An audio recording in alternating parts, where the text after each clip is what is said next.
Hello everyone and welcome to the bank IQ। मेरा नाम है तरुण और अब हम करेंगे डेटा सफिशिएंसी का सेट नंबर 13। तो देखते हैं इसमें क्वेश्चंस क्या गिवन है। ओके, नेक्स्ट क्वेश्चन क्या गिवन है, उससे हमसे बोला है कि how is X related to Z. Okay, X का रिलेशन क्या है जेड के साथ, हमें ये बताना है। फर्स्ट से देखिए क्या दिया हुआ है उसने कि Z is married to A. Okay, Z की शादी किससे हुई है, ए से हुई है, फाइन। उसके बाद P is son of X. Okay, P कौन है, पी सन है किसका, एक्स का।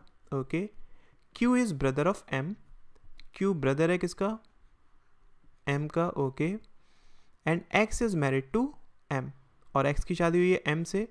ओके, मतलब क्या, एक्स की शादी हुई है एम से, तो इसका फिर सन कौन हो जाएगा, पी हो जाएगा। ठीक है, उसके बाद Q is only male child of A. Q क्या है, वो ओनली मेल चाइल्ड है ए का, मतलब क्या, ये क्या होगी, फीमेल होगी, तो ये क्या होगा, मेल होगा। ये चीज़ हमें कंफर्म हो गई। और इनके मेल चाइल्ड और किसके, ए के ना, तो मतलब क्या इनके एक पेरेंट्स में से कौन है, ए है यहाँ पर। ठीक है, और ए और जेड की शादी है, मतलब क्या जेड होगा यहाँ पर। ठीक है, उसके बाद S is sister of X. S कौन है, सिस्टर है किसकी, एक्स की। ठीक है, and A is a male. Okay, A क्या है, मेल है, फाइन, तो ये क्या होगी, फीमेल होगी। अगर यहाँ से देखूँ एक्स का रिलेशन जेड के साथ क्या है, मैं आराम से बता सकता हूँ ना, क्या है, सन इन लॉ है। इसका मतलब क्या है, सिर्फ फर्स्ट से मैं आंसर को फाइंड आउट कर सकता हूँ। ठीक है, सेकंड से देखते हैं, देखिए उसने क्या बोला कि x is only child of y। x कौन है, वो ओनली चाइल्ड है किसका, y का।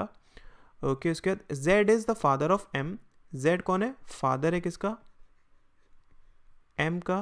Okay, who is brother in law of s। ठीक है, m कौन है, m ब्रदर इन लॉ है, मतलब ये मेल होगा, ये चीज़ कंफर्म है, किसका, s का। ठीक है, उसके बाद p is brother of m। p कौन है, ब्रदर है किसका, m का। ओके,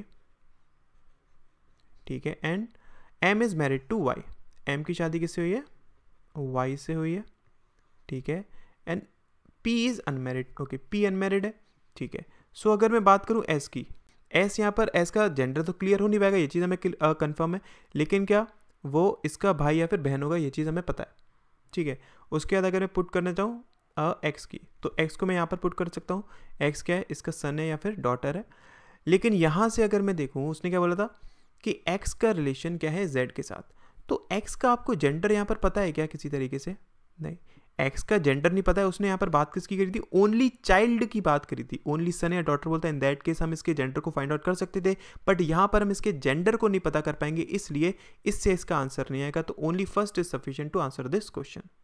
ठीक है, नेक्स्ट क्वेश्चन देखते हैं, देखिए। ओके, सो यहाँ पर क्वेश्चन में क्या दिया हुआ है, इसने बोला है कि there were 8 boxes stacked one above the other. Okay, 8 boxes है जो कि एक के ऊपर एक रखे हुए हैं। उसके बाद they were numbered 1 to 8 from bottom to top. Okay, और उनको नंबरिंग करी गई है 1 to 8 from bottom to top. उसके बाद each box had different number of balls ranging from 1 to 8। Okay, और हर एक बॉक्स में क्या है, आपके पास अलग अलग नंबर ऑफ बॉल्स हैं, जिन बॉल्स की जो नंबरिंग है वो 1 to 8 है। ठीक है, मतलब क्या, किसी में 7 हैं, किसी में 8 हैं, किसी में 6 हैं, मतलब 1 से लेकर 8 तक होंगी नंबर ऑफ बॉल्स। ठीक है, और उसके बाद the boxes were colour differently and the balls are of different colour. Okay, और जो बॉक्सेस हैं वो अलग अलग कलर के हैं, और उनके अंदर जो बॉल्स हैं उनका भी कलर क्या है, वो डिफरेंट है। उसके बाद the colours were red, green, yellow, pink, blue, orange, purple and golden. Okay, और उसने कहा कि जो कलर है इन सब का वो क्या है, वो यहाँ पर दिए हुए हैं।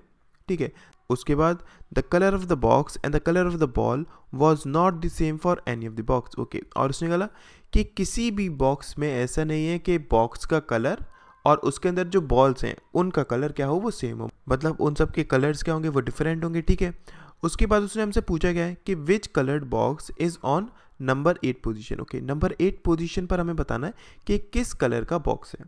ठीक है, तो देखिए सबसे पहले अगर मैं स्टेटमेंट 1 को पढ़ते हैं, उसने हमसे क्या बोला कि blue box had red colour balls. Okay, blue colour की बॉक्स में रेड कलर की बॉल्स हैं। ठीक है, हम पहले स्टार्टिंग में लिखेंगे क्या, बॉक्स की कलर को, मतलब कि ब्लू कलर, और उसके बाद लिखेंगे क्या, उसके अंदर जो बॉल्स हैं उसके कलर को। ठीक है, इसमें जो बॉल्स है वो रेड कलर की हैं। ठीक है, उसके बाद only the box that had red colour balls has same box number as the number of balls in it. Okay, और उसने कहा कि सिर्फ एक बॉक्स है, ठीक है, जिसका कलर क्या है, रेड है, उसमें जो नंबर ऑफ बॉल्स हैं वो इक्वल किसके हैं, जो बॉक्स का नंबर है, ठीक है। उसके बाद orange coloured box has 8 balls. अच्छा, ऑरेंज के पास क्या है, वो 8 बॉल्स हैं, फाइन।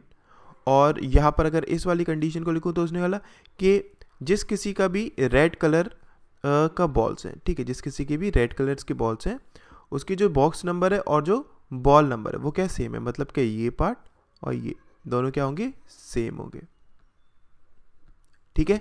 तो सिर्फ अगर मैं यहाँ से बात करूँ, मैं यहाँ से तो कंफर्म नहीं बता सकता हूँ कि 8th पर कौन होगा, 8th पोजीशन पर, ठीक है।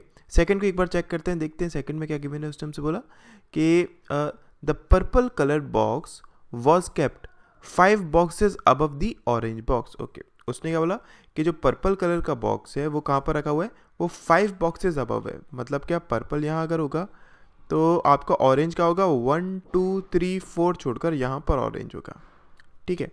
और उसके बाद box number 8 was either blue और रेड कलर्ड। ओके, तो अगर मैं यहाँ पर बनाता हूँ, आपके पास टोटल बॉक्स कितने, 8 बॉक्सेस है ना, तो 1 2 3 4 5 6 7 एंड 8, ठीक है। उसने बोला कि 8 पर क्या है आपके पास, या तो रेड है या फिर क्या आपके पास ब्लू है, ठीक है।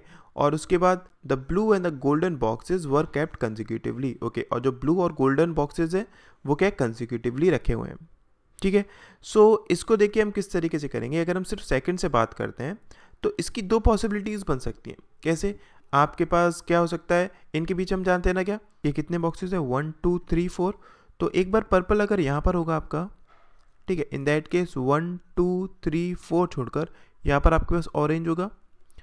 या फिर इसकी पॉसिबिलिटी क्या बन सकती है, अगर ये हम नंबर 6 पर होगा, ठीक है, इन दैट केस 1 2 3 4 ऑरेंज होगा यहाँ पर। अब पर्पल आपका नंबर 8 पर तो हो नहीं सकता है, क्योंकि हम जानते हैं यहाँ पर या तो रेड होगा या फिर ब्लू ही होगा, ठीक है। आपने इतनी चीज़ें लिख ली। अब सिर्फ और सिर्फ अगर हम यहाँ से बात करें, हम 8th का अभी भी कंफ्यूज हैं कि यहाँ पर क्या आएगा, ठीक है। अब इसके लिए हम क्या यूज़ कर सकते हैं, फर्स्ट अगर मैं कंडीशन को यूज़ करता हूँ तो देखिए उसने हमसे क्या बोला, उसने हमसे बोला है कि वो बॉक्स जो कि ब्लू कलर का है, ठीक है, उसमें जो नंबर ऑफ बॉल्स हैं वो किस कलर की है, रेड कलर की है, ठीक है। इन केस अगर मैं इस वाली कंडीशन को यहाँ पर रखता हूँ, इस वाली पॉसिबिलिटी में, इन दैट केस देखिए क्या यहाँ पर आपके पास ब्लू आ सकता है। अगर मैं यहाँ पर ब्लू को रखता हूँ तो इस कंडीशन के हिसाब से ब्लू और गोल्डन दोनों क्या है, एक दूसरे की कंसेक्यूटिव है, ठीक है। तो यहाँ पर अगर मैं ब्लू रखता हूँ, इन दैट केस यहाँ पर मैं गोल्डन को रख नहीं पाऊंगा ना, इस वजह से क्या है, इस कंडीशन के हिसाब से यहाँ पर क्या आएगा आपके पास, रेड आएगा। ये चीज़ हमें कंफर्म है, क्योंकि यहाँ पर क्या हो सकता था, या तो रेड या फिर ब्लू।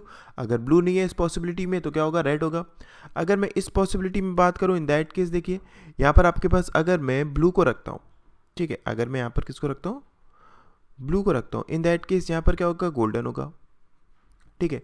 उसने क्या बोला था कि आपके पास जो बॉक्स ब्लू कलर का है, ठीक है, उसमें नंबर ऑफ बॉल्स है वो रेड कलर की हैं, तो इसमें बॉल्स किसकी होंगी, रेड कलर की होंगी, ठीक है। और उसने क्या बोला कि वो बॉक्स जो कि जिसमें बॉल्स अगर रेड कलर की हैं तो उसमें जो नंबर ऑफ बॉल्स है वो इक्वल है किसके, बॉक्स नंबर के, ठीक है। अगर मैं बात करूँ यहाँ पर आपके पास बॉक्स नंबर क्या है, 8 है, तो नंबर ऑफ बॉल्स भी कितनी होनी चाहिए थी, 8 होनी चाहिए थी। लेकिन उसने हमसे क्या बोला था कि ऑरेंज में जो नंबर ऑफ बॉल्स हैं वो कितनी, 8 है। इसका मतलब क्या है, यहाँ पर आपके पास रेड नहीं हो सकता। अगर यहाँ पर रेड नहीं हो सकता तो यहाँ पर ब्लू नहीं हो सकता। अगर आपके पास बॉक्स का कलर ब्लू नहीं होगा तो क्या होगा, रेड होगा। ये चीज़ हमें कंफर्म है। इसका मतलब क्या है, अगर हम फर्स्ट और सेकंड को जोड़ देते हैं तो हमें ये चीज़ पता चल रही है क्या, कि आपके पास जो बॉक्स है वो किस कलर का होगा, वो आपका रेड कलर का होगा। इसका मतलब क्या है, 1 और 2 both are necessary to answer this question, ठीक है। नेक्स्ट क्वेश्चन देखते हैं। देखिए नेक्स्ट क्वेश्चन क्या है, उसने बोला है कि what is the rank of C in her class. Okay, C की रैंक क्या होगी उसकी क्लास में। तो देखिए पहले स्टेटमेंट से क्या दिया हुआ है, इसने हमसे बोला कि in a class of 57 children. Okay, एक क्लास में कितने टोटल, 57 चिल्ड्रंस हैं, ठीक है। There are 3 people between the rank of A and C. Okay, 3 लोग हैं किसके बीच में, ए और सी के बीच में,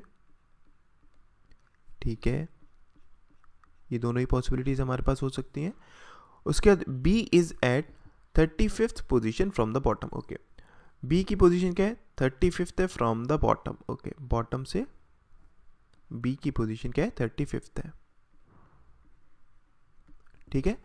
उसके बाद और कुछ यहाँ पर कंडीशंस देनी है। तो सी की अगर हम बात करें, हम किसी तरीके से भी यहाँ पर बता नहीं सकते ना कि सी की पोजीशन क्या होगी।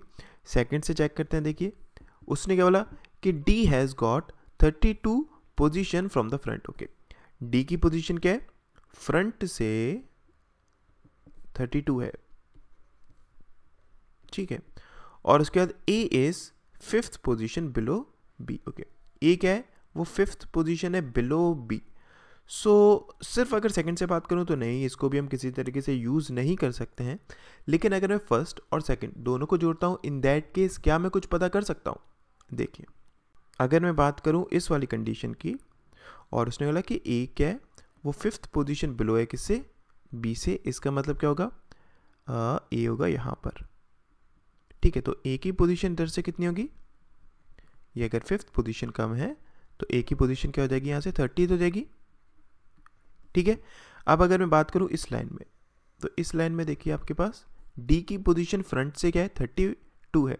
हम जानते हैं टोटल पर्सन आपके पास कितने, 57 है, ठीक है।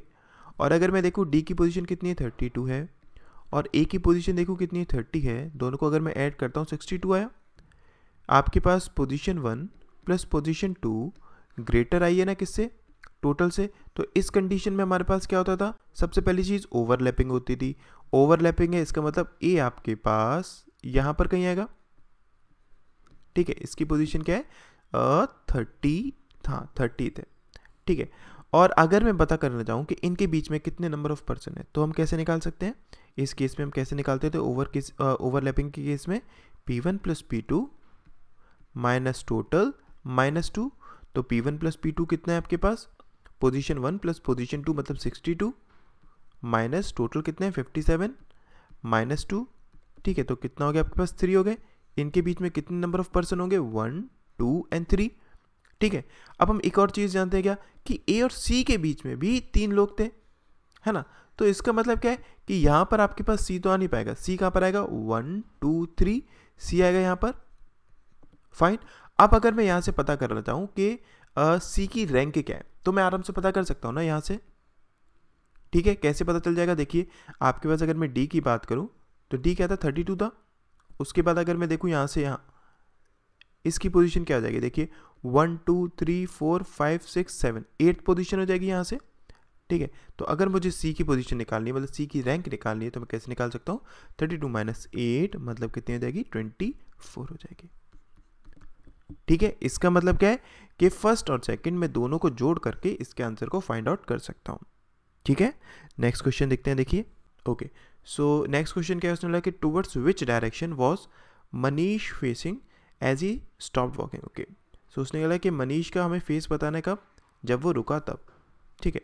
सो फर्स्ट से क्या गिवन है, देखिए उसने बोला है कि Manish walked 30 metres towards west. Okay, Manish क्या करता है, 30 मीटर्स टुवर्ड्स वेस्ट जाता है, ओके। उसके बाद took a left turn and walks 20 metres, यहाँ से लेफ्ट टर्न लेता है और 20 मीटर्स जाता है, ठीक है। He again took a left turn and stopped after walking 30 metres. Okay, यहाँ से अगर फिर से लेफ्ट टर्न लेता है और 30 मीटर्स जाता है, ठीक है। सो यहाँ से वो वेस्ट जा रहा था ना, वेस्ट जाएगा तो इसका मतलब इस डायरेक्शन में क्या होगा, ईस्ट होगा। तो फर्स्ट से मैं पता कर सकता हूँ।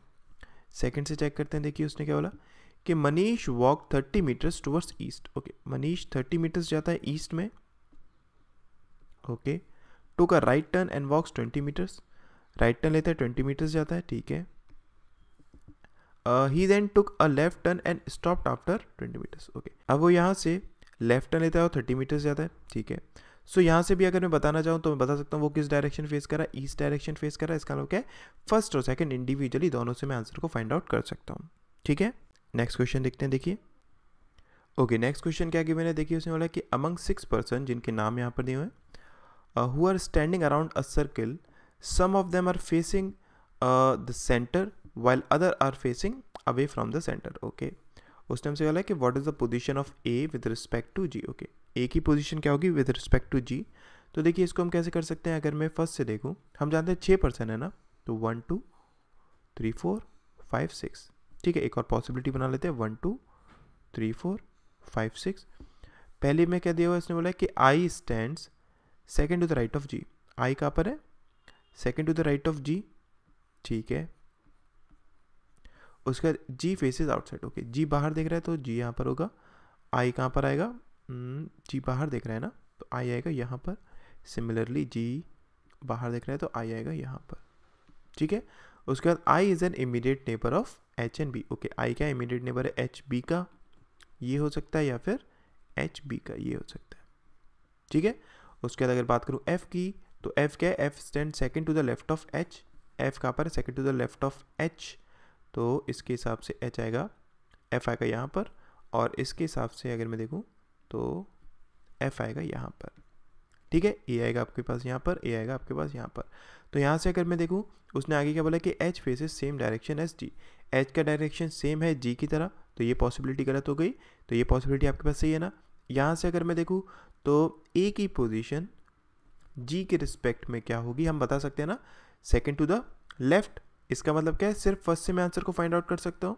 सेकंड से अगर मैं देखूँ उसने क्या बोला कि only 2 person stands between B and G, okay सिर्फ 2 पर्सन है बी और जी के बीच में, ये जी मान लेते हैं, ये बी मान लेते हैं, ठीक है। And both B and G faces outside, okay और दोनों बाहर की तरफ देख रहे हैं, ठीक है। उसके बाद G is an immediate neighbour of both H and B, okay और जी क्या है, दोनों का नेबर है एच और बी का। तो ये काम करता हूँ, पहले 2 पॉसिबिलिटी यहाँ पर अगर बना लूँ, ठीक है, इन दोनों के बीच में 2 पर्सन है ना, तो जी यहाँ पर बाहर देख रहा है और जी यहाँ पर, बी यहाँ पर, जी यहाँ पर, ठीक है। सिमिलरली बी यहाँ पर और जी यहाँ पर, यही पॉसिबिलिटी बन सकती है, ठीक है। उसके बाद उसने बोला कि जी क्या है, वो इमीडिएट नेबर है एच और एफ का, ठीक, तो एच यहाँ पर, एफ यहाँ पर, या फिर पॉसिबिलिटी अगर मैं एक और बनाना चाहूँ एफ यहाँ पर, एच यहाँ पर, ठीक है। उसके बाद B is an immediate neighbour of I and A, और बी क्या इमीडिएट नेबर है किसका, आई का और ए का, ठीक है, मतलब कि बी आई ए ये हो सकता है या फिर बी आई ए ये हो सकता है। उसके बाद A is not an immediate neighbour of H, okay और ए यहाँ पर नहीं है, इसका मतलब ए आएगा यहाँ पर, ये चीज़ कंफर्म है, ए यहाँ पर नहीं, ए आएगा यहाँ पर, आई आएगा यहाँ पर, आई आएगा यहाँ पर, ठीक है। तो अगर मैं सिर्फ इससे बात करूँ तो देखिए ए की पोजीशन जी के रिस्पेक्ट में क्या है, यहाँ से हम बोल सकते हैं ना second to the right, fine, और यहाँ पर अगर मैं ए की पोजीशन जी के रिस्पेक्ट में देखूँ तो क्या है, सेकंड टू द लेफ्ट है, इसका मतलब क्या है, ए की पोजीशन दोनों से फिक्स नहीं हो रही है ना, तो सिर्फ सेकंड से मैं आंसर को फाइंड आउट नहीं कर सकता हूँ, तो इसका राइट आंसर क्या हो जाएगा, only first is sufficient to answer this question, ठीक है। सो आई होप आज हमने जितने क्वेश्चंस किए वो आपको समझ में आए होंगे। Thank you so much.